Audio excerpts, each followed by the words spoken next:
నమస్తే. మనతో కాంగ్రెస్ సీనియర్ నాయకులు కోట్ల శ్రీనివాస్ గారు ఉన్నారు. మున్సిపల్ ఎన్నికల్లో భారీ స్థాయిలో విజయం సాధిస్తున్నారు, దూసుకుపోతున్నారు.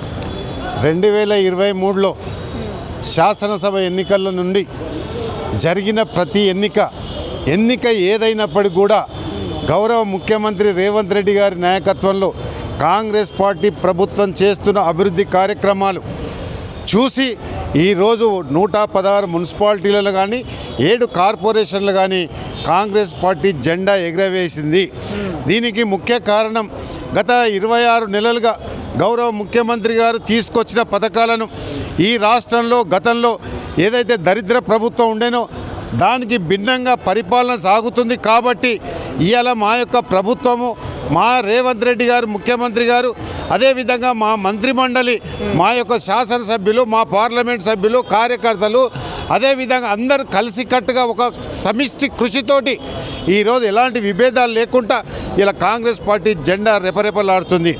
ఇప్పటికైనా ప్రతిపక్ష నాయకులు అని చెప్పుకుంటున్న కేటీఆర్ కానీ, హరీష్ రావు గారు కానీ, కేంద్ర మంత్రులు ఉన్న కిషన్ రెడ్డి గారు కానీ, అదేవిధంగా బండి సంజయ్ గారి ప్రజాపాలనలో భాగస్వాములు కావాలని కోరుతా ఉన్నాను. ఎందుకంటే గతం నుంచి చూసినాం, జూబ్లీహిల్స్ ఎన్నికలు చూసినాం, కాంటోన్మెంట్ ఎన్నికలు చూసినాం, సర్పంచ్ ఎన్నికలు చూసినాం. ఏ ఎన్నికలో కూడా కాంగ్రెస్ పార్టీ అభ్యర్థులే విజయం సాధించారు. అంటే మా పరిపాలనకు ఇది ప్రజలు ఇచ్చిన గొప్ప వరంగా మేము భావిస్తూ ఉన్నాము. అదేవిధంగా ప్రజలను మెప్పు పొందుతూ ఉన్నాము.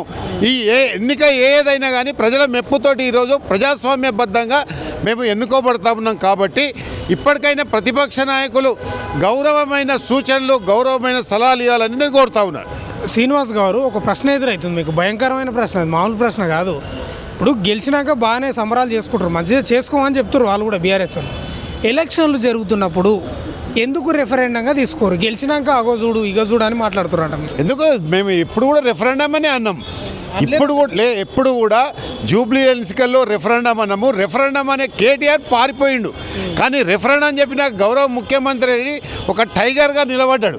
కానీ ఈ ఎన్నికలో కూడా ప్రజలకు ఇచ్చిన గౌరవమైన తీర్పును నేనేమంటున్నా అంటే, ప్రజాస్వామ్యంలో ప్రజలు డాక్టర్ బిఆర్ అంబేద్కర్ గారు ఏం చేశారంటే, the beauty of democracy in position and opposition. ఇట్లాంటి ఫలితాలు వచ్చినప్పుడు సమన్వయం పాటించవలసిన అవసరం ప్రతిపక్షాలకు ఉంది. వాళ్ళు ప్రక్షాళన చేసుకోవాల్సిన అవసరం ఉంది. ప్రభుత్వం మీద ఇలా ప్రజలకు ఒక నమ్మకము, విశ్వాసము. గౌరవ ముఖ్యమంత్రి గారు వ్యవసాయ కుటుంబం నుంచి వచ్చింది కాబట్టి వ్యవసాయదారులందరూ కూడా అదేవిధంగా శాశ్వత నిరుద్యోగాల నిర్మూలన కోసం భారత్ ఫ్యూచర్ సిటీ అనే నిర్మాణాన్ని చేపడుతున్నారు. కాబట్టి రాష్ట్ర ప్రజలందరూ కూడా ఇలా కాంగ్రెస్ పార్టీని మరొకసారి ఆశీర్వదించి రాబోయే 8 సంవత్సరాలకు నాంది వలికిరని చెప్పట్లో ఎలాంటి అతిశక్తి లేదని సందర్భంగా మీరు ఇన్ని పథకాలు చేసినామని మీరు చెప్పుకుంటున్నారు కదా, పెద్ద ఏం లేదు వీళ్ళది, గట్టిపోటు ఏం ఇవ్వలేదు, మేము చాలా గట్టిపోటు ఇచ్చినాం కాంగ్రెస్ కానీ బీఆర్ఎస్ చెప్పుకుంటుంది. గతంలో మేము 90% సీట్లు సాధించినాం. వీళ్ళు అధికారంలో ఉండి కూడా వీళ్ళు 60-70కే పరిమితమయ్యారు. అంటే ఏంటి అర్థం? పాలన బాగాలేదని వాళ్ళు చెప్తున్నారు. ఇప్పుడు పూర్తి ఫలితాలు రాలే. ఈ 5 గంటల వరకల్లా పూర్తి ఫలితాలు వస్తాయి. 97 నుంచి 99% మేము గెలవబోతున్నాం. ఏదైతే కేంద్ర మంత్రులుగా ఉన్న వీళ్ళు ఒక్క చైర్మన్ సీట్ కూడా కైవసం చేసుకోలేదు. అదేవిధంగా టీఆర్ఎస్ నాయకులు ఏదో దున్నపోతు మీద, ఊరి మీద పడి దున్నపోతులా తిరిగిరు. కానీ ఎన్ని స్థానాలు వచ్చినాయి? రేపు ఇంకొక గంట సేపు ఆగితే పూర్తి ఫలితాలు వస్తాయి. ఆల్రెడీ మా గాంధీ భవన్లో సంబరాలు మొదలుపెట్టాం. ఈ సంబరాలు రేపటి వరకు కూడా కొనసాగుతాయని చెప్పడం ఎలాంటి అతిశక్తి లేదు. జిహెచ్ఎంసీ ఎన్నికల్లో కూడా ఇదే కొనసాగుతుందా, తగ్గుతుందా? ఇంకా 100% పరిషత్ ఎన్నికలు కావచ్చు, జెడ్పీటీసీ ఎంపీటీ ఎన్నికలు కావచ్చు, రాబోయే గ్రేటర్ హైదరాబాద్ ఎన్నికలు కూడా ఇదే ఫలితాలు పునరావృతమవుతాయి. ఇంతకంటే ఎక్కువ సీట్లే సాధించుకుంటాం. 300 సీట్లకు దాదాపు 370 సీట్లు సాధించుకొని గ్రేటర్ హైదరాబాద్ మీద జెండా ఎగరవేస్తాం. శ్రీనివాస్ గారు, ఇంకో ఇది అంటే మామూలుగా ఏంటంటే, రేపు జిహెచ్ఎంసీ ఎన్నికల్లో రెఫరెండంగా తీసుకొనే రావాలంట మీ ముఖ్యమంత్రి. 100% నేను రెఫరెండం అని చెప్పినా చెప్పకపోయినా ప్రజలు ఈరోజు గౌరవ ముఖ్యమంత్రి రేవంత్ రెడ్డి గారి నాయకత్వం పట్ల, పిసిసి అధ్యక్షుడు బొమ్మ మహేష్ కుమార్ గారి నాయకత్వం పట్ల ఒక జోడెడ్ల ప్రభుత్వం ఈ రాష్ట్రంలో సాగుతుంది. కాబట్టి ప్రజలందరూ, సబండ వర్గాలు, ఈ రాష్ట్రంలో అన్ని కులాలు, అన్ని మతాలు కూడా ఇలా కాంగ్రెస్ పార్టీ వైపు చూస్తూనే ఉన్నాయి.